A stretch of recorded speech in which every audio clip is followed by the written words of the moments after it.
untuk mengetahui informasi terkini terkait dengan agenda pemeriksaan yang akan dilakukan oleh Kejaksaan Agung terhadap Menteri Koordinator Perekonomian Airlangga Hartarto hari ini.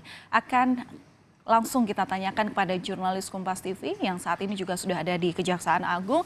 Ada Jonah Hamonangan di sana. Selamat pagi, Jonah. Bisa Anda jelaskan kepada kami pukul berapa tepatnya Airlangga kini telah menepati janjinya untuk kemudian bisa menyanggupi dirinya diperiksa oleh Kejaksaan Agung. Jonah.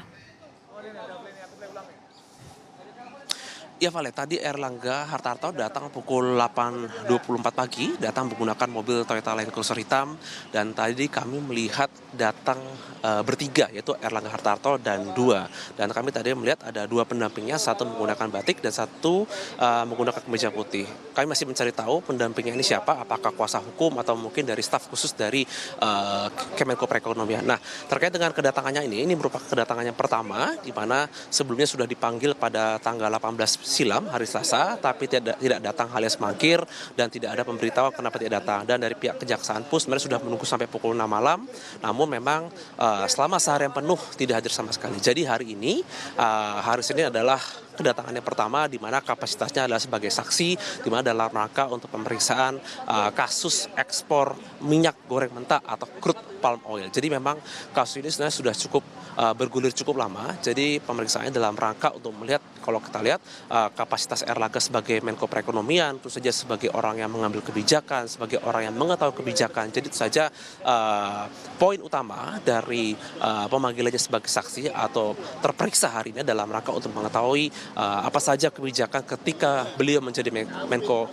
Perekonomian. Seperti kita ketahui bahwa negara sendiri mengalami kerugian sebesar 6 triliun rupiah, kerugian yang sangat signifikan. Jadi memang kedatangannya saja dalam rangka untuk melihat apa saja kebijakannya pada masa itu dan mengapa masih melakukan ekspor minyak goreng. Sehingga kalau kita ingat di masa tahun 2021 ataupun sampai tahun 2022 di mana masyarakat mengalami kesulitan khususnya mendapatkan minyak goreng, itu saja ini merupakan salah satu dampak. Nah, inilah mengapa Airlangga diperiksa untuk pertama kalinya dengan kapasitas sebagai saksi. Valentina. Ya, memang pemanggilan dari Airlangga Hartarto ini perlu digali mengenai sisi-sisi kebijakan yang dikeluarkan yang bersangkutan. Seperti Anda katakan tadi adalah yang perlu digali adalah dari sisi evaluasi kebijakan dan juga sisi pelaksanaan kebijakan.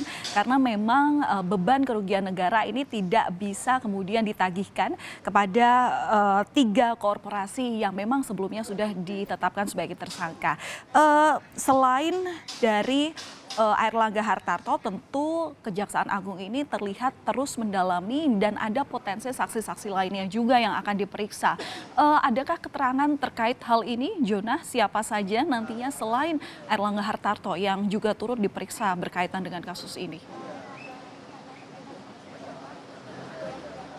Ya, Valen, kami sendiri juga awalnya ingin mencari tahu berapa orang yang diperiksa hari ini selain Airlangga, tapi memang dari pihak Kejagung memang memastikan bahwa hari ini fokus utamanya adalah pemeriksaan terhadap Airlangga Hartarto, di mana di waktu sebelumnya sudah ada pemeriksaan sejumlah saksi.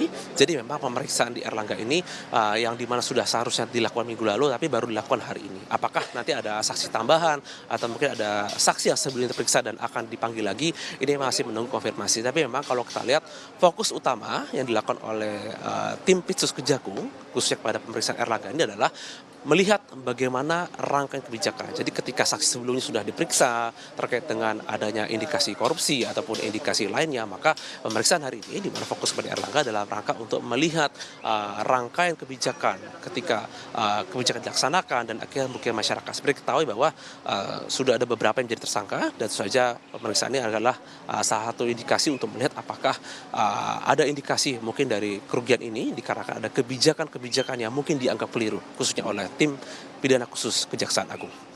Valentina.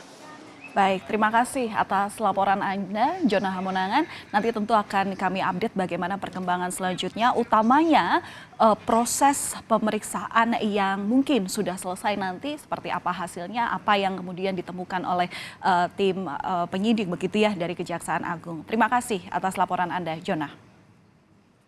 Saudara, diketahui hari ini Menteri Koordinator Bidang Perekonomian Airlangga Hartarto telah memenuhi panggilan Kejaksaan Agung terkait pendalaman pada dugaan korupsi minyak goreng atau CPO dan turunannya dan telah hadir di kantor Kejaksaan Agung pada pukul 8:24 waktu Indonesia Barat. Saat ini pemeriksaan atas statusnya Airlangga Hartarto sebagai saksi masih berlangsung. Tentu kita akan nantikan seperti apa hal-hal yang kemudian didalami yang didapati oleh jaksa atau Jampitsus dari Kejaksaan Agung.